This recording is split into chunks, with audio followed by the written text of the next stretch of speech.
여러분 안녕하세요. 통속과 융합적 사고 10주차 수업입니다. 먼저 여러분한테 미안하다는 말 먼저 하고 수업 시작하겠습니다. 제가 수업 준비하는데 총 6과목을 하는데 여러분 과목이 제일 늦게 준비를 해요. 학구 과목 중에서. 왜냐하면 이번 주가 이제 이번 학기가 목요일부터 시작해서 제가 목요일 수업이 있거든요. 그리고 이게 화요일 수업인데 이게 제일 늦게 하게 돼 있고, 여러분이 제일 마지막 시간이라 순서대로 하다 보니까 항상 여러분이 늦게 강의를 제가 올리게 됐어요.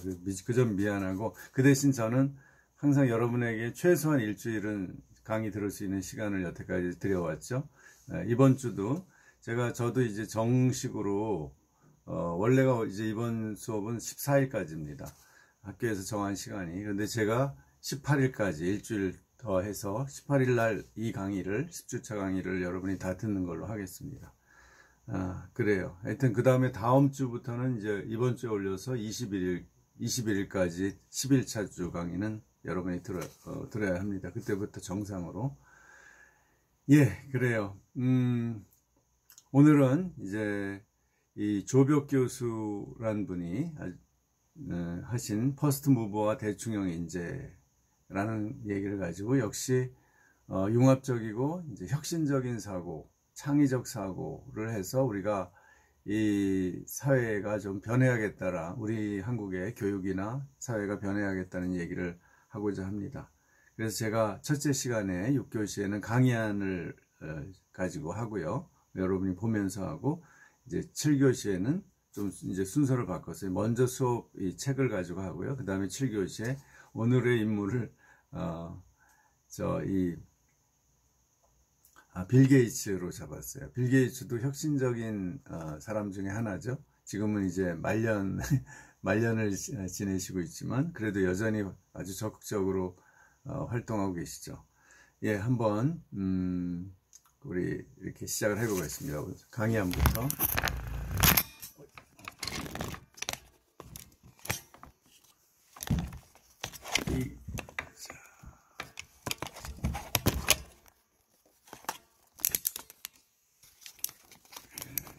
마치고요. 자, 이제 이분이요, 조벽 교수신데요. 이분이 유명한 책이 여러 가지가 있는데, 인재혁명이라는 책도 있고, 또 우리 강의법에 대한, 우리 교수들은 이분을 처음 어떻게 알았냐면 강의법에 대한 책이 나와서 그 책도 저도 사서 조금 읽어본 적이 있는데요. 이분은 좀 독특한 학력을 가지고 있어요. 미국에서 아예 대학을 나왔어요. 위스콘신 대학에서 기계공학, 아주 공대생이에요. 공학을 학사부터 하고, 그 다음에 여기 보면 노스웨스턴 대학원의 기계공학 석사, 기계공학 박사. 근데 어떻게 이런 아주 기계공학자가 이렇게 교수법과 창의적 사고 이런 것을 강의하게 됐는지 참 특이한 케이스인데요. 이분이 기계공학을 가르치는데 그렇게 학생들에게 잘 가르쳤대요. 그래가지고서 이분이 이제 그 강의법을 미국에서도 가르치기 시작해서 거기 연구소장도 하고, 그러다가 아예 한국에 오셔가지고 이 강의법과 창의적 사고에 대해서 주로 강의하시면서 활동을 하게 됐습니다. 그래서 여러 학교에서 이렇게 개공 교수를 했죠. 서울대학 프린스턴대, 버클리 국립연구소, 캘리포니아 주립대, 그리고서 이제 우리나라 교육과학기술부 정책자문도 하고, 미시간 대학이 굉장히 주립대학에서 아주 좋은 대학이죠.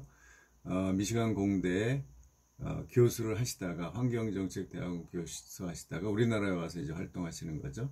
여러 가지 상을 타셨고, 마틴 루터킹 교육자상, 미시간주 최우수 교수상 이런 걸 타셨어요. 그래서 이제 공학 교수로서 하여튼 그 강의법으로 굉장히 최우수 교육자로 인정을 받으시면서 이분이 아예 이 강의법을 강의하고, 또 이렇게 새로운 한국의 교육에 대해서, 새로운 인재혁명 교육에 대해서 많이 활동을 하고 계십니다. 여기 이분이 이제 하신 여러 가지 이 다큐도 많고요. 프로그램이 많죠. 이런 거. 최고의 교수, 뭐, 학교란 무엇인가? 인재의 탄생. 그래요.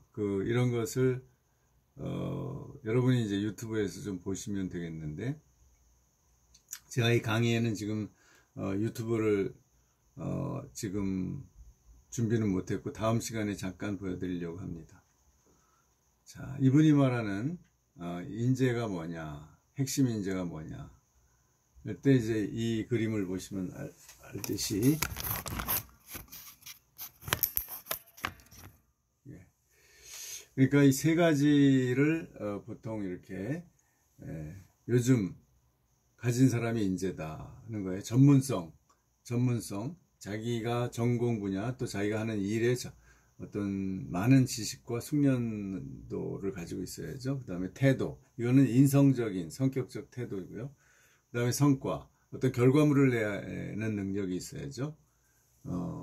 그래서 여기 전문성은 조금 더 자세히 보면요. 여기 보면 업무에 대한 높은 수준의 지식과 경험, 해당 분야에서 대체 불가능성, 전략적으로 중요한 핵심 직무를 한 역량, 이것이 이제 전문성이고요. 이런 거는 공부하고 경험을 쌓아가야죠.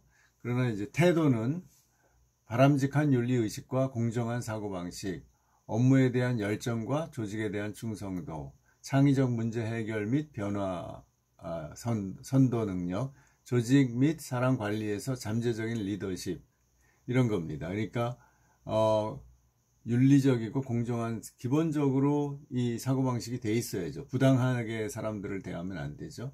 그 다음에 업무에 대한 열정이 있고 자기가 속한 조직에 대해서 그걸 잘 되게 하려는 그런 의욕이 있어야죠.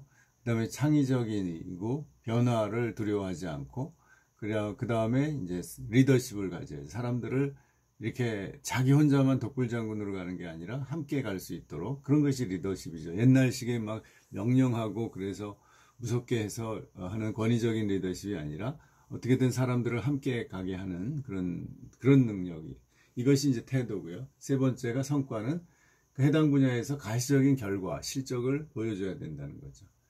아무리 이게 준비가 다 잘 됐어도, 전문성이나 태도, 그래도 결과적으로 어떤 뭔가를 만들어내고 그러지 못하면 결국은 뭐 의미가 없는 거죠. 그죠? 그게 무엇이든 간에 어떤 교육, 제가 이렇게 동영상 강의를 만들어내든가, 회사에서 어떤 물건을 만들어내든가, 서비스를 하든가, 어떤 결과가 있어야 되는 거죠. 그것을 하려면 조직을 하고, 추진하고, 그런 어떤 적극적인 태도가 필요한 거죠. 합리적 태도가 필요한 거죠. 자, 그래서 이 융합인재를 만드는 6가지 특징을 이 조벽 교수님은 이렇게 얘기합니다. 6가지가 기초지식, 퍼지라는 것은 퍼즐 로직이라고 해서, 이렇게 여러분 세탁기를 뭐 퍼즐 로직 세탁기 이런 게 나왔잖아요. 유연한 겁니다. 이렇게 획일적으로 가는 게 아니라 어떤 때는 빨리 돌고 어떤 때는 천천히 돌고, 이런 식으로 유연한 사고.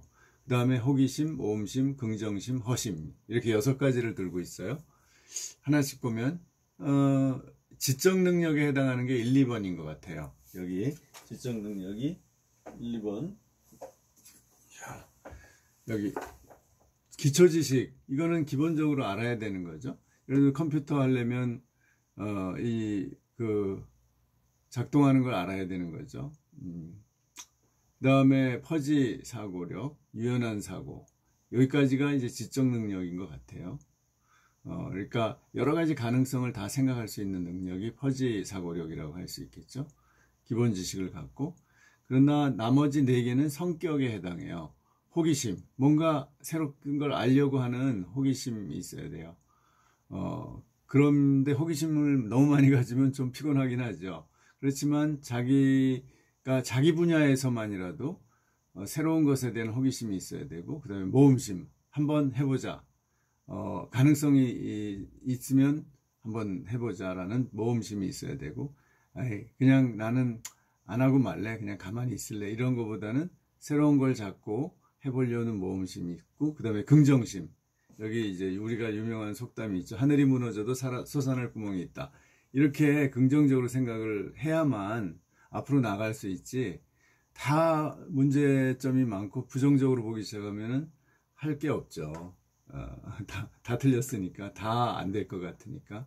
그러나 긍정적으로 생각하고 일단 해봐야만 되는 거죠. 사업도 마찬가지죠. 우리나라에서 여러분, 우리 청년층들이 창업하는 게 어려운 게 우선 여건도 어렵지만, 그러나 요즘 창업을 지원을 많이 하죠. 정부에서도 하고 여러 가지 창업 보육센터도 만들어줘. 그런데 이런 모험심과 긍정심이 좀 부족한 것 같아요. 모험을 해보고자 하는 마음, 위험을 무릅쓰지 않고 그 다음에 이제 될 거야, 어떤 조금 실패를 거치더라도 잘하면 될 거야 라는 이 긍정적인 마음, 그런 것이 좀 부족해요. 물론 자기가 어느 분야에 연구를 해야죠. 지식이 기본적으로 있어야 되고, 그 위에서 모험심과 긍정심이 있어야 어떤 새로운 시도, 어떤 조직에서도 그렇고, 새로 자기가 조직을 만드는 것도 그렇고, 그렇습니다. 마지막으로 6번째, 허심이라는 걸 이분이 얘기해요.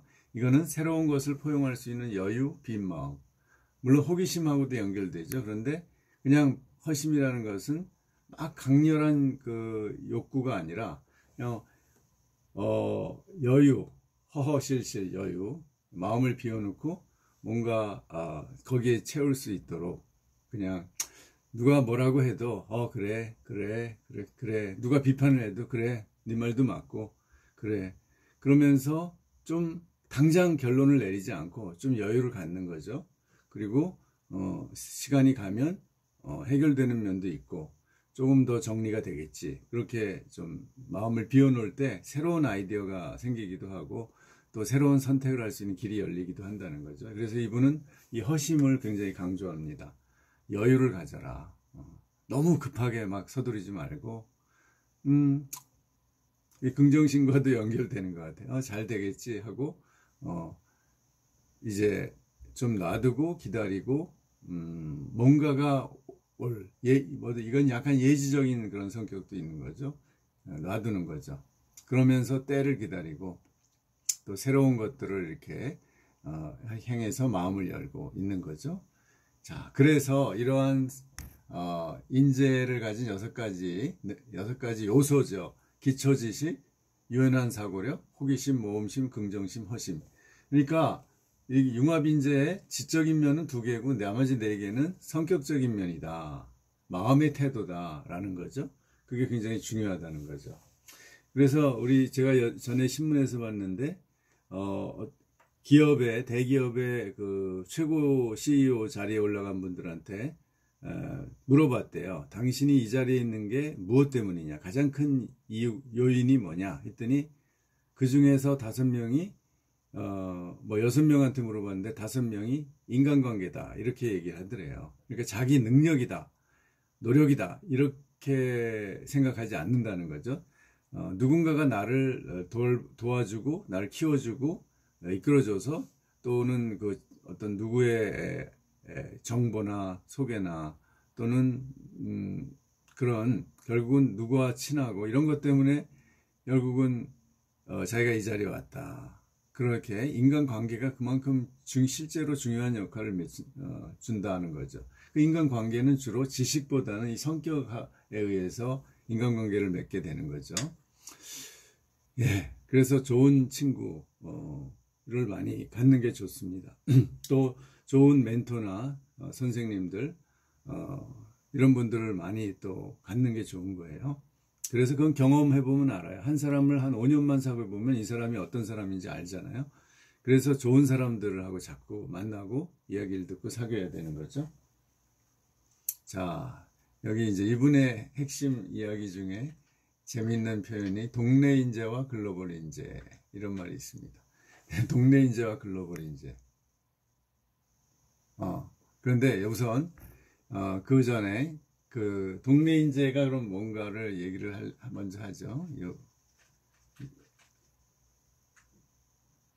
동네 인재는 여기 나오죠. 동네 인재와 글로벌 인재. 동네 인재는 자기가 아는 지식에 만족하고 그걸 가지고 권위를 주장하는 사람. 내가 다 아니까 나한테 도전하지 마. 내 말 들어. 무조건. 이런 사람이죠. 동네 인재는. 그 우물안 개구리라고 할 수 있죠. 내가 최고다. 조금 알면 거기에 만족하고 자만하고 내가 최고라고 생각하고 남의 말도 안 듣고 새로운 것도 이렇게 열린 자세로 받아들이지 않는 사람이죠. 글로벌 인재는 인지적 능력에 만족하지 않고, 즉 자기가 아는 것에 만족하지 않고 창의력과 상상력을 발휘해서 어떤 새로운 것이 있을 것이다. 또 다른 사람들이 이미 시도한 새로운 것들을 열린 마음으로 받아들이고 그래서 새로운 시도와 사고를 하는 거죠. 그러니까 이 사람들은 리스크 테이킹 능력이다. 위험을 무릅쓰는 능력이 있는 거죠. 글로벌 인재가 되려면. 그러니까 맨날 우리는 이제 남만 쫓아가는 게 아니라 이런 창의력과 상상력을 발휘해서 새로운 것을 뭔가 시도하는 사람이 이제 글로벌 인재인데, 그것이 바로 여기 이 차이를 낳는 거죠. 패스트 팔로우냐 퍼스트 무버냐 이런 얘기 많이 하죠 요즘. 패스트 팔로우라는 건 빨리 쫓아가는 거예요. 남을 1등을 항상 2등이 빨리 쫓아가는 거죠. 퍼스트 무버는 첫 번째로 움직이는 사람, 첫 번째로 뭔가 시도하는 사람이죠. 그게 이제 그 분야에서는 1등이죠. 우선은 뭐 나중에 성공하는지 안 하는지는 좀 두고 봐야 알지만 퍼스트 무버. 그러니까 패스트 팔로우는 우리가 지금 한국이 잘하는 거죠. 기존 제품을 변화시켜 새 제품을 만드는 거예요. 그러니까 여태까지 남들이 만든 거를 좀 흉내내고 배워서 빨리 그 비슷한 걸 만들어서 따라가는 거죠. 우리가 뭐 일본을 따라가고 미국을 따라가고 반도체 같은 거, 그 다음에 또 유럽의 제품들을 따라가고 그렇죠. 그래가지고 지금 패스트 팔로우가 돼서 거의 뭐 전 세계에서 5위 내지 6위의 공업국가가 됐습니다. 그거를 뭐 그 능력을 우리가 무시할 수 없죠. 대단한 능력이죠, 우리나라가. 그런데 아직은 퍼스트 무버가 좀 약해요. 자신감도 없고 한번 해보는 그런 모험심도 약하고 뭔가 고정관념에 좀 사로잡혀 있고 사회 전체의 분위기가 그런 것 같죠.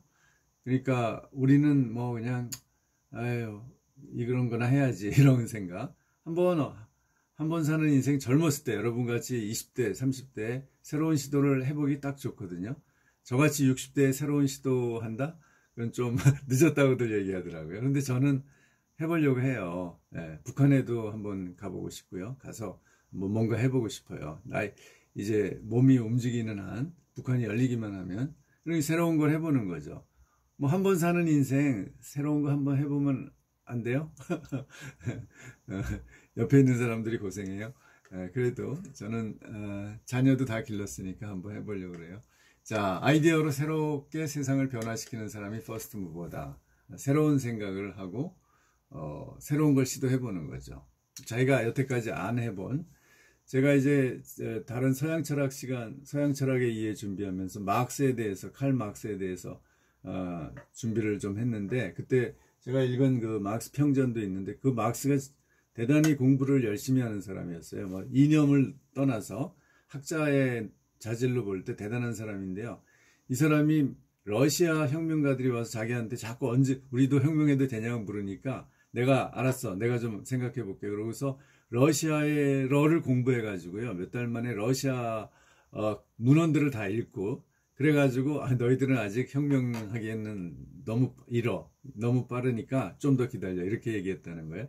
러시아어를 배웠고 나중에는 터키어까지 배웠어요. 왜냐, 아시아에서 터키가 이 프롤레타리아 혁명이 일어나기 좋은 곳이라고 생각을 해가지고 터키어를 배웠어요. 대단하죠. 그러니까 끊임없이 뭔가 새로운 그 타겟을 정하고 그것을 해보려고. 서양 사람들이 터키어 배우는 거 쉽지 않죠, 유럽 사람들이. 이제 그런 점에서 퍼스트 무버라고 할 수 있죠, 칼 마르크스가. 다시 돌아갑니다. 자, 이제 인재 중에서, 글로벌 인재 중에서 발명가가 있어요. 인벤터라고 하죠.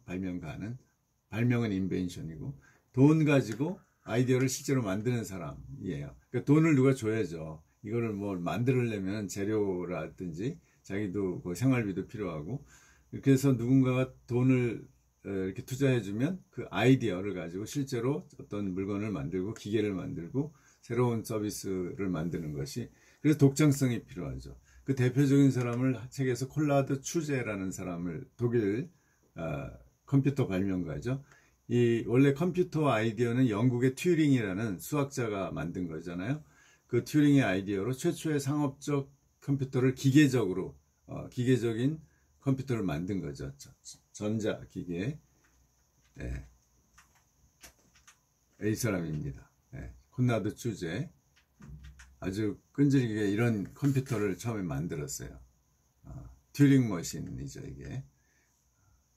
하여튼 아주 치밀하고 논리적 사고를 하고 끈질기고 동시에 이제 새로운 것을 만들려는 그 강한 의욕을 가진 사람이죠.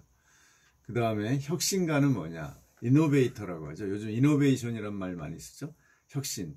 그래서 미국이 경제의 가장 강점이 뭐냐? 미국은 빚도 많죠. 수출 무역 적자도 많고 재정 적자도 많은 나라인데, 그래도 미국이 자본주의를 이끌어가는 것은 물론 기축통화국이라는 그 패권이 있어서 가능하지만, 그 위에 아무것도 안 한다면 그 사람들이 세계를 뭐 군사력으로만 지배할 수는 없거든요. 경제가 무너지죠. 그런데 이 사람들이 혁신을 하는 사회예요. 그것을 아주 중요시하고 그것을 할 수 있는 여건을 마련하는 사회죠. 그리고 뭐 미국에는 달러도 많고 전 세계에 돈이 모이니까 자본을 많이 대주죠. 혁신가들에게. 그래서 쉽게 새로운 기업이 조금만 새로운 아이디어를 내면 금방 뭐 자본을 얻을 수가 있어요. 그래서 이 사람들은 아이디어로 돈 버는 거예요. 물론 아이디어로 여러 가지 서비스나 프로그램을 만들어서 그러니까 이 사람들은 그러니까 발명가하고도 겹칠 수도 있는데, 주로 이 사람들은 돈을 버는 사람들. 그러니까 이 쭈제는 기술자란 말이에요. 기계를 만들고 그 사람이 돈을 벌진 않았어요. 그러나 이걸 가지고 또 뭔가 새롭게 상업용 컴퓨터를 실제로 만들어서 돈 버는 컴퓨터 회사를 만들어 돈을 벌면 이제 혁신가가 되는 거죠. 이 사람들은 적절성을 가져야 되는데, 이게 지금 이 물건이나 서비스가 지금 세상에서 통용될 수 있느냐, 사람들이 살 수 있느냐는 그런 판단 능력이 있어야죠. 세상을 둘러볼 수 있는 능력이 있어야 됩니다. 이 발명가들은 그냥 자기 것만 발명하면 되지만, 그런 혁신가들은 돈을 벌어야 되기 때문에, 성공을 해야 되기 때문에 세상에 대한 판단 능력이 있어야 돼요. 대표적인 사람을 여기서 빌 게이츠로 들죠. 이제 우리가 윈도우즈, 지금도 쓰고 있는 소프트웨어를, 마이크로소프트라는 회사를 만들어서 윈도우즈를 소프트웨어 프로그램을 만들어서 성공을 했죠. 그리고 그것을 거의 세계에 독점을 해서 엄청난 세계 최고의 부자가 된 거죠. 네, 이 사람이죠. 네, 빌 게이츠 젊었을 때 20대 더벅머리로 이 마이크로소프트를 창업했죠. 그래서 죄송합니다. 이게 자꾸 내 마음대로 안 돼. 이걸로 해야겠다. 네, 그 다음에 이제 아주 완숙한 경제에 이른 마이크로소프트 거의 회장 은퇴할 무렵이죠.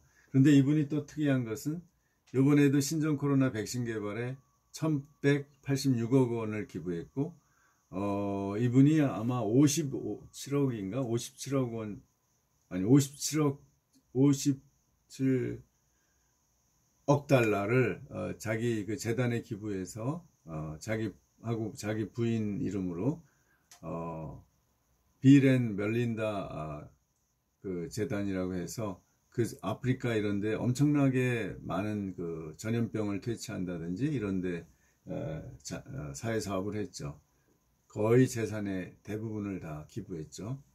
그런 점이 우리 한국의 부자들하고 좀 다른 것 같아요. 그리고 이제 그런데 이 사람들이 그래도 우리하고 이제 새로운 사고를 하는데, 그 중에서 이분들이 인문학적인 그 교양이 있다는 거예요. 그게 뭐냐 하면, 인문학이 뭐냐? 인문학이요. 인문학이라는 건 보통 문사철이라고 하죠. 문학, 역사, 철학, 이 세 가지인데, 이게 좁은 의미의, 짜증나죠, 여러분? 나도 나요. 자, 인문학의 범위는 좁게 하면은 문학, 역사, 철학인데, 좀 넓게 하면 문사철, 종예라고 할 수 있어요. 문학, 역사, 철학, 종교, 예술이 다 인문학에 들어갑니다. 이게 주로 인간과 역사에 대한, 그리고 뭐 가치, 도덕, 가치관, 정신세계, 초월, 신비, 종교적인 영역, 멋과 미 이런 것들을 아는 것이 공부하는 것이 인문학인데요. 이 사람들 이런 걸 왜 하냐 인문학을 세상의 큰 틀을 이해하려면 해야 돼요, 여러분. 예를 들면 우리 한국 사람들이 기본적인 가치관은 어디서 왔냐면 사서삼경에서 왔죠. 유교 경전에서 왔죠. 일종의 철학이죠. 그거는 동양 철학. 그 다음에 뭐 도가, 노자나 장자의 책을 읽어야죠. 도가 사상을 알려면. 우리나라에는 사실 도가라는 게 굉장히 사회적 영향력은 약하지만 중국에는 굉장히 강해요. 중국 사회를 알려면 이 도교 철학을 알아야 됩니다. 그 다음에 뭐 불교도 알아야 되고, 이게 다 종교와 철학이 막 공유되죠. 그 다음에 역사, 예를 들어 역사와 문학이 결합된 게 뭐예요? 삼국지 같은 거죠. 삼국지는 역사에서 출발해서 한나라가 무너질 때 그 후한이 무너지는 그 상황에서 영웅들의 이야기인데 그 역사를 문학화한 것이 삼국지 연의죠. 저도 어릴 적부터 삼국지 보면서 꿈을 키웠는데 저도 유비를 좋아했어요. 그런데 요즘은 이제 조조가 많이 부각되죠. 그 다음에 조조, 그 다음에 사마의 이런 사람들이 부각되죠. 아주 지혜로운 사람들이죠. 좀 잔인하고 그렇지만 하여튼 이 문학과 역사를 통해서 역사를 기반으로 상상력을 발휘한 게 이제 삼국지 같은 소설이죠. 거기에는 좀 과장된 게 많이 있죠. 그렇지만 이런 걸 통해서 우리가 역사를 알고 인간이 뭔가, 그 다음에 세계는 어떻게 가야 되나, 이런 것들을 큰 틀을 이해하게 된다는 거죠. 그래서 여러분, 잠깐 소개하면, 인문학이라는 게 이제 이런 거예요. 우리가,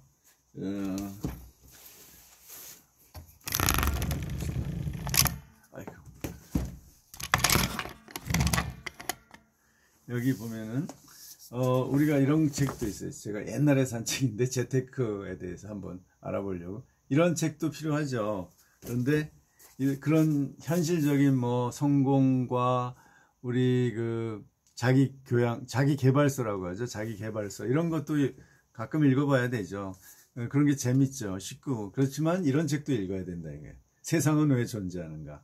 이런 여러분이 뭐 아주 전문적으로 어려운 철학책이나 역사책을 읽지 않아도 이건 되게 이제 짐 홀트라는 기자가 쓴 책인데 철학, 종교, 과학이 다 들어있어요. 여기에. 세상이 왜 존재하는지라는 철학적 물음에 대해서 여러 측면에서 기자가 정리를 해서 재밌게 쓴 책이에요. 이런 게 인문학 책입니다. 여러분이 읽기 좋은 세상은 왜 존재하는가. 이걸 한번 근본적인 물음은 우리가 가지고 있죠. 그런데 물론 해답을 완전히 얻을 수는 없지만 이런 책을 통해서 우리가 한번 이 존재에 대해서 우리 이 우주와 인간의 존재의 근본의 근거에 대해서 한번 생각해 볼 수 있는 또 많은 여기 지식이 들어있으니까 풍부해지는 거죠. 그래서 여러분이 다른 사람하고 사업상의 대화를 할 때도 이런 책을 인용할 수도 있고, 그런 게 인문학의 이제 힘이죠. 자, 그 다음에 그 예를 들어보면 비틀즈 알죠? 여러분 비틀즈 노래 좋아해요? 저는 좋아했었는데, 인도 철학에 심취했어요, 비틀즈. 그래서 인도 간 거 아세요? 인도 가서 인도의 구루하고도 같이 있어보고 그랬는데, 그 다음에 스티브 잡스는 서체학, 이 글씨체를 대학에서 수업을 듣고 아주 거기에 완전히 매료돼서 우리 컴퓨터 이 글씨체 있죠. 그걸 처음으로 도입했죠, 스티브 잡스가. 그 다음에 동양 철학, 선불교에 아주 심취해서 젊었을 때는 목욕도 안 하고 머리도 안 자르고 그렇게 굴에서 살기도 하고 그랬어요, 이 사람이. 그러니까 일본의 선불교 선사를 굉장히 존경하고 그랬어요. 빌 게이츠는 책을 얼적부터 좋아해서 1년에 지금도 50여 권의 책을 독서하고 자기 블로그에 독후감을 남긴다고 그래요. 이분이 이렇게 전 세계 그 사회사업을 하고 그럴 때 이제 책을 많이 읽어서 뭐 예를 들면 지구 환경 문제, 질병 문제에 아주 관심이 많거든요. 그런 걸 다 책을 통해서 배우는 거죠. 1년에 50권이면은 꽤 많은 거예요. 한 주에 한 권 책을 읽는다는 거죠. 일론 머스크 요즘에 그야말로 뜬 영웅이죠. 일론 머스크는 9살 때 브리테니카 백과사전을 다 독파했대요. 믿거나 말거나. 하여간 이 사람도 굉장히 책을 좋아하고 자기가 그 소년기에 읽었던 그 책에 나오는 SF적인 이야기들, 그래서 화성을 지금 가려고 하잖아요. 화성에 로켓을 보내서 화성의 이 지구에 이 인간의 식민지를 건설해서 인류가 지구가 멸망하더라도 거기에서 생존할 수 있도록, 그 완전히 어릴 적에 그야말로 읽은 책에서 본 것을 실현하려고 하는 희한한 사람이죠. 그러나 퍼스트 무버라는 거죠. 아무도 그런 생각을 실제로 실천에 옮기려고 엄두를 못 냈는데 지금 하고 있어요. 이 사람이 뭐 2, 3년 후에 화성에 로켓을 보내겠다고 지금 큰소리 치고 있죠. 그 다음에 융합형 인재라는 것은 기술과 인문학을 연결할 수 있는 사람이 융합형 인재다. 그래서 여러분이 저같이 인문학만 해가지고는 좀 힘이 없죠. 물론 저는 이제 직업을 교수로 택했고 교수하기 위한 준비를 했고, 그래서 이제 그 교수가 되어서 가르치는 거죠. 저의 기술은 교수 철학, 서양 철학과 이제 신학을 연결해서 저는 이 전문적인 연구를 하는 것이 저의 기술이라면, 인문학은 여러 가지 제가 문화, 예술, 과학에 대한 지식을 많이 탐구하고 있습니다. 이제 이런 걸 연결할 때 훨씬 재밌어지죠. 막 여러 분야를 넘나들면서 하기 때문에 제가 예술과 미술사와 미학 강의도 하거든요. 저는 재미있어서 하는 거예요. 그 다음에 이제 머리와 가슴, IQ와 EQ가 함께 작동하는 사람이 융합형 인재다. 그러니까 머리만 좋은 게 아니라 사람과 공감할 수 있는 능력이 있어야 된다는 거죠. 그래야 리더가 될 수 있어요. 머리만 좋아서는 절대로 사람들을 이끌어갈 수가 없는 거죠. 조직 하나도 운영하기 어렵습니다. 작은 조직이라도 결국 다 흩어져요. EQ가 없으면, 가슴이 없으면. 그 다음에 인성과 창의력을 가지고 소통을 잘하는 사람. 그래서 인성이 바로 성격과 인품이죠. 가치관이 들어가 있는. 그다음에 창의력은 새로운 것을 추구하고 생각할 수 있는 사람. 그 다음에 남이 시키는 일만 잘하거나 남을 무시하고 경멸하는 사람은 오래가지 못한다. 그냥 남이 시키는 대로만 하는 거예요. 자기가 없어. 그런 사람은 이용만 당해요, 결국은. 그리고 별로 가치를 결국 인정 못 받아요. 그 다음에 남을 함부로 무시하고 경멸하는 사람도 반드시 이 사람들은 반란을 경험합니다. 가만히 안 있어요, 사람들이. 자기 무시하고 경멸하는데 가만히 있는 사람 있겠어요? 잠깐은 가만히 있지만 반드시 들고 일어나거나 복수하거나 하여튼 다 떨어져 나갑니다. 그러니까 결코 남을 함부로 무시하면 안 돼요. 그 사람이 아무리 자기보다 부족해도 장점이 있고 강점이 있는 거거든요. 그 사람의 또 인권이 있는 거고, 함부로 그렇게 하면 안 되죠, 사람을. 자, 그래서 이런 것을 다 고려하면서 자기를 형성해 가는 사람이 융합형 인재다. 그래서 우리가 우리 한국이 융합형 인재를 잘 만들고 있나요? 퀘스천 마크죠. 여러분은 융합형 인재가 되어가고 있나요? 이제 여러분이 하기 나름입니다. 근데 한국의 상황을 보면 끝에 한국의 상황 얘기가 좀 나오죠, 책에. 한국은 빛과 어둠이 굉장히 교차가 심한 나라예요. 일교차가 심하듯이 요즘. GDP가 지금 전 세계 10위예요. 10위권이고요. 그 왔다 갔다 하지만 올해같이 우리나라 코로나 방역을 잘해서 9위도 될 수 있다고. 그러니까 경제 규모가 전 세계 10위라는 뜻이죠. 그 다음에 수출은 6위예요. 수출을 엄청 많이 하죠. 그러니까 물건을 그야말로 가성비가 있게 만들어서 주로 이제 공업 제품을 팔죠, 우리나라는. 뭐 서비스는 나 엔터테인먼트 이런 건 아직은 좀 작고, 그렇지만 하여튼 뭐 독일, 일본 다음으로 우리가 이런 공업 생산력이 굉장히 강합니다. 우리가 유럽에 있다면 어느 정도의 공업 생산력을 가지고 있을까요? 우리가 몇 등 정도 할까요? 한번 생각해 보세요. 우리가 유럽의 제일 공업 생산량이 많은 나라가 독일이고요. 그 다음에 영국, 프랑스, 이탈리아, 그런데 네덜란드 어느 정도 할까요? 우리가 2위입니다. 2위. 독일 다음에 우리 공업 생산력이 프랑스, 영국을 앞서요. 그 정도로 강해요. 그걸 뭐 부정할 수 없죠. 그 다음에 교육, 여러 가지 교육 비교 평가를 해서 세계 1위, 2위라고 해요. 1위는 핀란드입니다. 2위, 그런데 이제 교육을 너무 그야말로 동양적으로, 암기식으로, 시험 위주로 해서 문제죠, 우리나라는. 그렇지만 하여간 교육 인프라라든지 교육의 학생들이 대학을 이렇게 졸업하는 정도, 뭐 학력, 문맹률, 모든 그걸 교육의 열이 뭐 이런 걸 다 볼 때 세계 2위라는 거예요.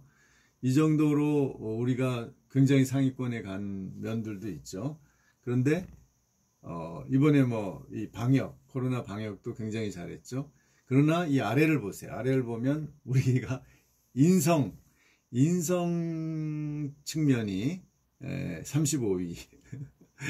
높은 거 아니죠? 35위예요. 전 세계 어떻게 GDP가 10위고 교육의 능력이 2위인데 인성은 35위냐. 그래서 그게 문제죠. 그 다음에 협력성 36위. 뭐 인성의 일부 아니에요. 협력성도 다른 사람과 함께 협력해서 일을 하는 것, 합리적이고 우호적인 관계 속에서 일을 해나가는 것, 생산적으로 일을 해가는 능력이 36위밖에 안 된다는 거죠. 아니 어떻게 그런데 그런 사람들이 수출 6위를 하는지 모르겠어요. 그러니까 이제 그만큼 우리나라는 과거의 문화가 지배하는 거죠. 아직도 조직의 권위적이고 획일적인 문화 속에서 협력을 이렇게 우리가 이런 어떤 생산력을 달성하는데, 그러나 실제적인 개인 간의 또는 조직 내의 협력 분위기, 관계는 아주 떨어진다는 거죠. 그 다음에 문화유산 44위. 나름대로 우리 문화유산 많은 것 같은데 아직 전 세계에 비교하면 문화적으로 아주 그 사람들이 인정할 만한 유산이 또는 그것을 잘 보존하고 개발한 게 좀 약하다는 거죠. 44위. 이제 통일이 되면 훨씬 올라갈 것 같아요. 금강산도 가고 백두산도 가고. 그 다음에 이 재미 63위. 그러니까 사람들이 정말 어떻게 재미있고 즐겁게 사느냐, 그거에서는 63이다. 그렇지 못하다는 거죠. 여러분은 잘 놀 거예요. 20대니까. 그런데 우리 세대는 춤도 안 추고요. 뭐 노는 문화가 약해요. 논다는 게 음식 먹고 술 먹고 그거죠 뭐. 그거가 노는 거의 대부분이고 재미있게 사는, 그러니까 노는 것뿐만 아니라 전체적으로 재미있게 유쾌하게 사는 면에서 이렇게 떨어진다. 자, 그 결과 뭐예요? 자살률이 OECD 1위입니다. 계속해서 1위예요. 하루에 37.5명이 자살한다고 해요. 그러니까 이거는 경제적 이유도 있겠지만 인간관계, 또 어떤 그 정서적인 불안정, 우울감 이런 것 때문에 자살을 하는 거죠. 그러니까 전체적인 분위기가 그렇게 밝지를 않다는 거죠. 이렇게 자살률이 세계 1위를 계속하는, 이렇게 경제적으로 굉장한 성과를 이뤘는데 그것의 대가로 이렇게 자살률 1위라는 것은 너무 대가가 좀 너무 부정적인 그 대가가 너무 크죠. 어떻게 이 자살률을 줄이고 이 생산력이나 효율성은 높이면서 이런 문화적인 차원, 인성적인 차원을 조금 더 높일 수 있느냐. 20위권 안에는 들어가면 좋겠어요. 1등은 못하더라도. 그거는 이제 우리 세대에 지금 고쳐 나가야 되는 거죠. 자, 결론입니다. 이분 조벽 교수의 결론이자 뭐 저의 결론이기도 한데요. 여기 재밌는 말이 우리가 대충 한다는 말 있죠. 근데 대충은 좀 엉터리로 한다는 말로 이제 일반적으로 쓰이잖아요. 그런데 이분이 그 한자의 원래 의미를 얘기를 하면서 대충이라는 것이 12방위의 정중앙이다. 이게 그러니까 아마 옛날에 그 주역 이런 데서 나온 개념 같아요. 그러니까 정중앙, 대충이라는 것이 적당히 엉터리로 하는 게 아니라 중앙의 모든 다양한 것 방향 속에서 중앙을 찾는 거죠. 그러니까 사방팔방을 두루 살펴서 진정으로 중요하고 소중한 것을 깨닫고 살아가는 것이 대충 사는 것이다.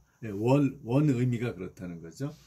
예, 그러니까 저는 여기에 방점을 두고 싶어요. 진정으로 중요한 것을 찾아야 된다. 그러니까 여러분이 너무 우리는 여태까지 뭐 유치원부터 유아원부터 시작해서 초등학교, 중학교, 고등학교